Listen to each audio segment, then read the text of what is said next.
"Stay." That's what the voice growled from a hidden room no one knew existed. A family fled their new home after whispers in the walls turned personal. But when an investigator went in to find answers, he vanished, leaving only a tape behind.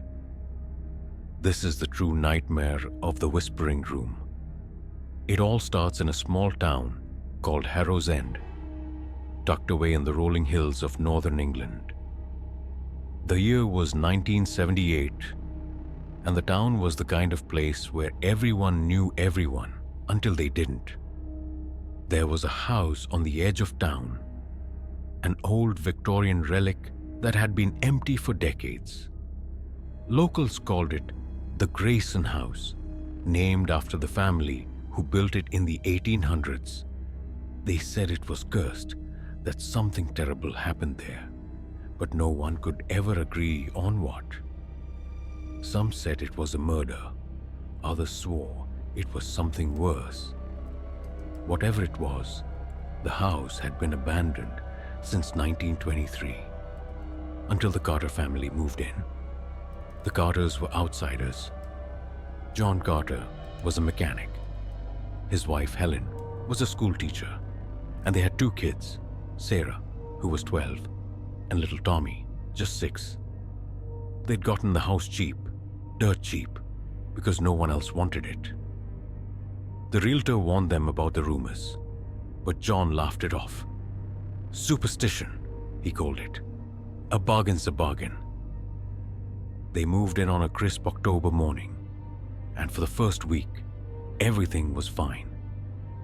The kids played in the overgrown yard. Helen hung curtains, and John fixed up the leaky pipes. It was a fresh start, or so they thought. But then Sarah started acting strange. She was a quiet girl, shy, the kind who'd rather read than run around. One night at dinner, she told her parents she didn't like her room. "It's too loud," she said. Helen asked what she meant. Her room was on the 2nd floor, facing the back of the house, away from the road. Sarah just shook her head and said, "They're whispering. It keeps me awake." John checked the room that night. He stood there listening, but heard nothing. Just the wind outside and the creak of old wood. He told Sarah it was probably the house settling, or maybe mice in the walls. She didn't argue, but she didn't look convinced either.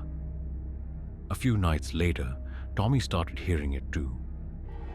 He'd wake up crying, saying there were voices in his room. Not loud, not shouting. Just soft, like someone whispering secrets he couldn't quite make out. Helen tried to comfort him, but she noticed something odd. When she sat in his room waiting for him to fall back asleep, she felt watched. Not by Tommy, not by anything she could see. Just a prickling on the back of her neck, like eyes boring into her from the shadows. She didn't tell John. She didn't want to scare the kids more than they already were. By the 2nd week, things got worse. John was working late one night in the garage when he heard Sarah scream. He dropped his wrench and ran inside, finding her standing in the hallway, pale as a ghost. She pointed to the basement door. "It came from there," she said. "The whispering. It's louder now." John grabbed a flashlight and went down to check. The basement was a damp, cluttered mess. Old furniture, cracked mirrors, boxes left by whoever owned the place before. He stood there, straining to hear anything, but it was silent. Too silent, he realized later. Not even the hum of the furnace or the drip of water. Just a thick, suffocating quiet. He chalked it up to Sarah's imagination and told her to go back to bed. But the next morning, Helen found something that made her blood run cold. She was unpacking a box in the living room when she came across an old photograph tucked inside a book. It was faded, sepia-toned, showing a family standing in front of the house. A man, a woman, and 2 children. A girl and a boy, about the same ages as Sarah and Tommy. On the back, in spidery handwriting, was a date, 1923, and a single word, Grayson. Helen showed it to John, her hands trembling. "This is them," she said, "the family who lived here." John tried to laugh it off again, but even he couldn't shake the unease creeping into his voice. That night, the whispering stopped being subtle. Tommy woke up screaming, and this time, Helen heard it too. She ran into his room and froze. There it was, soft, overlapping voices, like a crowd murmuring just out of reach. She couldn't make out words, but the sound seemed to come from everywhere and nowhere at once. She grabbed Tommy and ran to Sarah's room, waking her up, and the 3 of them huddled together until John got home. When he walked in, he heard it too. He described it later as like a radio stuck between stations but alive. Like it knew we were listening. The Carters decided they'd had enough. They packed their bags the next day, planning to stay with Helen's sister until they could figure things out. But as they were loading the car, Sarah stopped dead in her tracks. She pointed at the house, her voice shaking. "It's coming from the basement again." John didn't want to go back in, but something, maybe pride, maybe fear, made him grab the flashlight and head down one last time. Helen begged him not to, but he waved her off. "I'll be quick," he said. He was gone for 10 minutes, then 20. Helen was about to call the police when John stumbled out of the house, his face ashen. He wouldn't talk about it. Not then, not fully. All he said was, "We're leaving." Now? They drove off, leaving half the things behind, and never went back. The house sat empty again, just like before. But the story doesn't end there. A few months later, a local historian named Margaret Poole got curious. She'd heard about the Carters fleeing and decided to dig into the Grayson House's past. What she found was chilling. In 1923, the Grayson family, Edward, Clara, and their 2 kids, Emily and James, lived there.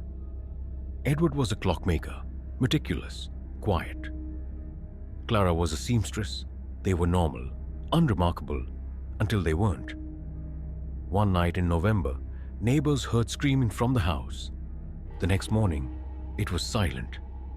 When the police went in, they found the front door wide open, the furniture overturned, and no sign of the Graysons.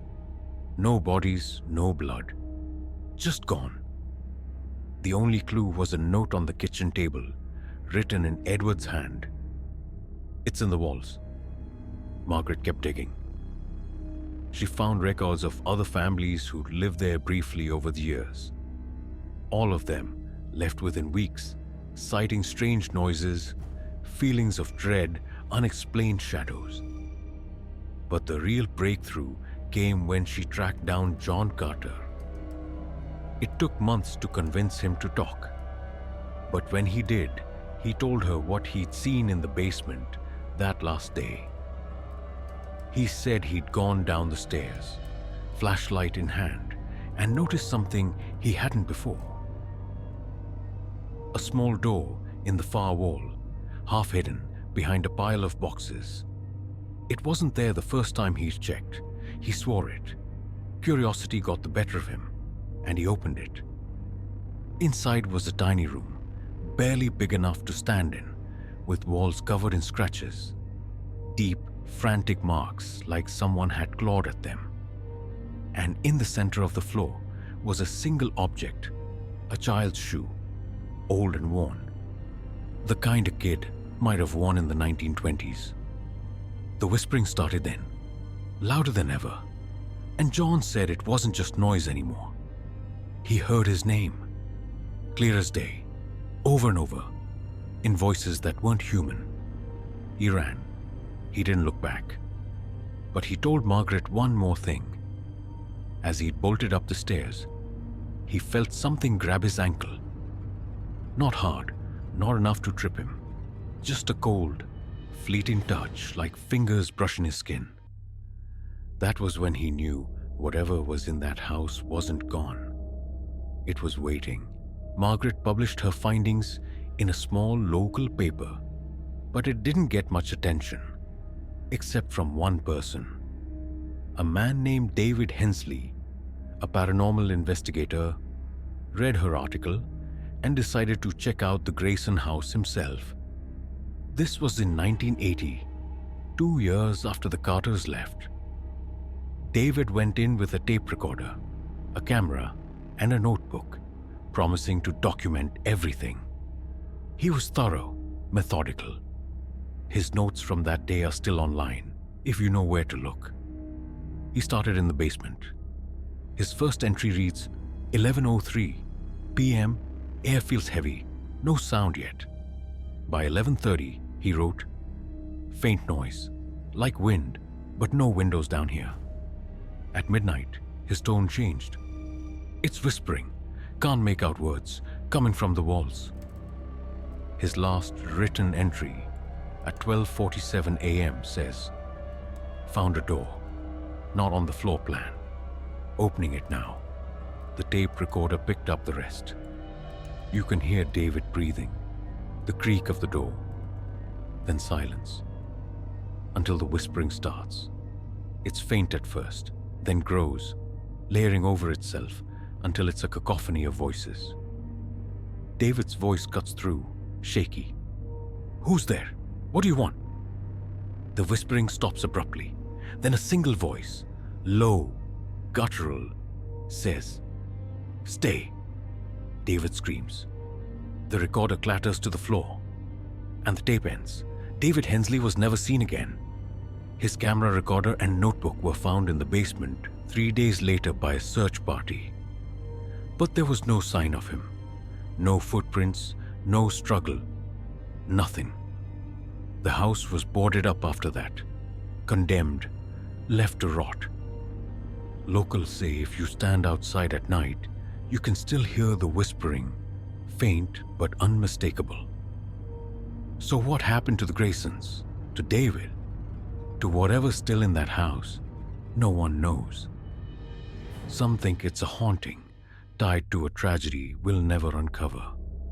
Others say it's something older, something that was there before the house was even built, something that feeds on the people who dare to stay too long. The Carters never went back, but Sarah, now in her 50s, gave an interview a few years ago.